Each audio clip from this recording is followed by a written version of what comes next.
Hey guys, Grant here from dropshipsocial.com. Today I'm going to talk about doing the things that you don't want to do to improve your business. Let's dive in.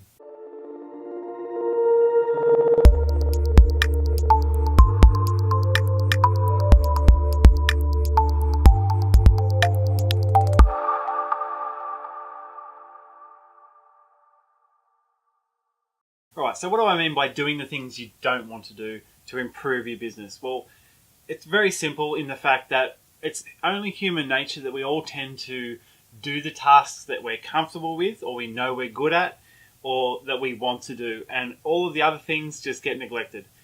Usually it'll be, well, I know it was for me, it was, I was really good at the design side of things. I could think up how the website's going to look, this is going to go there, I'm going to have my banner image, I know what image I'm going to have, this is my text overlay, all of that sort of thing, but the functionality came second for me. So in the beginning, I really struggled with the functionality of how to make things work, connecting buttons up, making a collection, appear on the front page where I wanted it to be.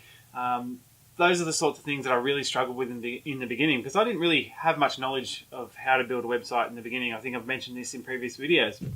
My first website was a one-page Wix website, which was just a drag and drop builder. So it was very, very simple sort of to operate, but I couldn't even get the button to do what I wanted to do. So that's what I'm talking about by learning those things. I now know how to do them, and it's back to front. And now it does help me when I'm doing my design as well. So I know how things are going to function, so that it does help me with my design. So if you are struggling with something, it's best to try and dive into it and learn as much as you can about it, and that's going to help you with the rest of the process. But what I mean by doing the things that you don't want to do is they build up. If you're not going to get to the point where you have a functional website, you're just not going to get there by doing all the things that you want to do. Usually the things that impact your business the most are the things that you don't want to do. You're putting them off. You say, I'm going to do that tomorrow. I'll upload a few more demo products before I contact a supplier. And then all that happens is you end up with a massive demo site with all these products and no suppliers. So if you're struggling with that sort of thing, get one of your friends or your family to help you out. Do a mock phone call. Get them to give you a whole heap of rejections and a whole heap of objections about why they're not going to be a supplier of yours. Give them lots of questions to give you back, so that you go back and forth until you're confident enough to actually call somebody. Then it's a good practice. But it doesn't just have to be that. It can be many different things. So what I want you to do is make a list of the top 5 things that you know are going to impact your business and you've been putting off. So for some people it's customer service, like I said, calling suppliers. Some people aren't really good at SEO, or the on-page SEO or any SEO. Building the store itself. Some people aren't real good with the actual functionality of the store, like me when I first started out. You go through all these functions, work it out. That's why you've got a 14-day free trial. Even if you are starting a new store, you can go through and test out all these things that you want to test out. And if you don't like it, abandon it.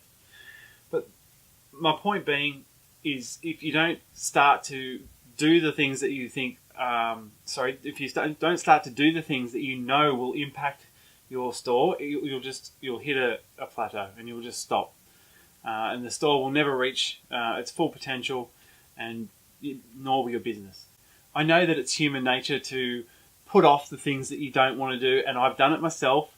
But if you can, like I said, make that list of 5 things that you know will impact your store or your business, and actually go through and make a point of learning them and improving on them, you will take your business to the next level. And I know that we did.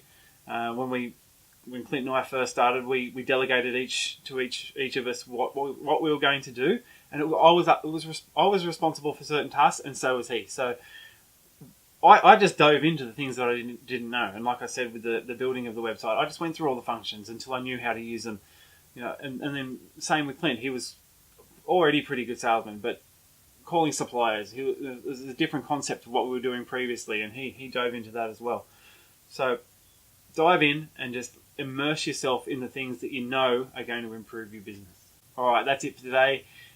Give us a thumbs up if you like the video, if you're getting any value out of them. Don't forget to subscribe, and as always, head over to our social network at dropshipsocial.com.